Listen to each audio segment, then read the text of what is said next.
Hello, it's layperson Lisa with a reflection on the readings for the Solemnity of All Saints. So, I just got back from the gym. I enjoy working out, but when I was younger, I used to work out at a much higher intensity and for a lot longer. And so often it would be referred to as beast mode. Well, there's this line of workout clothes that I saw, and it's called Be.A.St. Be.A.St.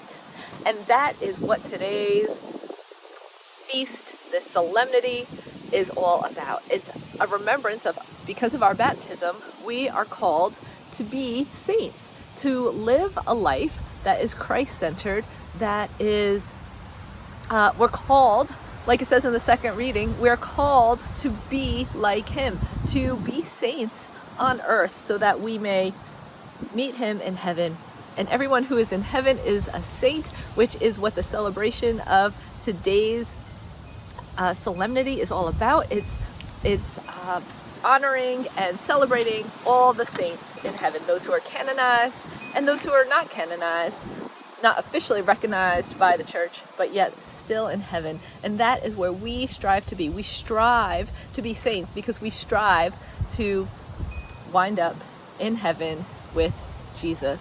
And so today's gospel talks about the road to sainthood, like how we can live a life of holiness here on earth. And that is Jesus's Sermon on the Mount when he talks about the Beatitudes. The Beatitudes help us grow in virtue. They help us grow closer to Jesus. They help us to be selfless, to be self-giving.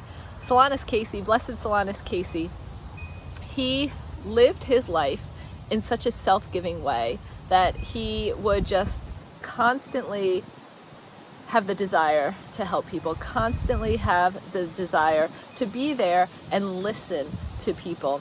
And he was what's known as a simple priest. So he did not, in the seminary, his grades were not good enough. So he was ordained, but he was called a simple priest. He could not preach and give homilies, and he could not hear confessions. So when he was sent on his first assignment, they're like, well, what are we supposed to do with this newly ordained priest who can't give homilies or hear confessions? And so he became a porter, and he was a porter for 40 years of his priesthood. And a porter is a person who greets people at the door. But he had this friendliness. He had this love for people that made it easy for people to talk to him, easy to relate to him. And he would people would line up to speak to him and receive spiritual guidance from him. And the Lord used him as his vessel. He used him as a vessel for healing. He used him as a vessel for encouragement, and that is what we are called to do. So he was this humble man who was what is considered like a lowly job in the where the priests live. I can't think of the word right now, but he had a lowly job. So yet, through his humility, he was able to minister to people. So blessed are the poor in spirit, who have this dependency and trust in God, so that we are called. So if you struggle with pride, which is the root of all sin, so most of us do, this is an opportunity to focus on dependency on God, to focus on what God is calling you to do. Last weekend's readings, the reflection was about the call of Jesus.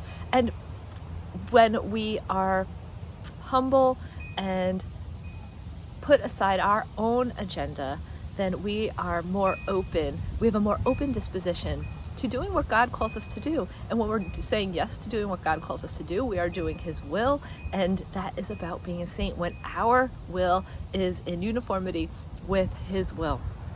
So this feast, this solemnity, so it's a solemnity is the highest type of feast in the church. So this is a time for us to remember our baptism, to remember when, yes, many of us were baptized as infants, so we don't remember, but just to remember what our baptism is all about. We are made into a new creation. In Revelation, we hear about the white garment that the saints are wearing in heaven. That is similar to the white garment that was put on us after we were baptized. It is putting on Christ, and that is what being a saint is all about, putting on Christ.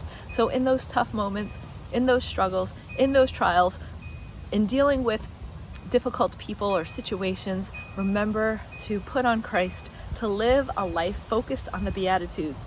And it may be a time to ask Jesus to reveal to you which Beatitude he is calling you to grow deeper, to grow in more,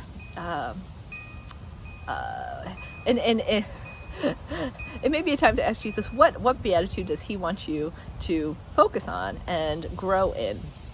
Because these will help us grow in virtue and overcome sin and our own pride and ego and what we want. It'll allow us to be open to receiving the call from Jesus to doing what he is desiring for us.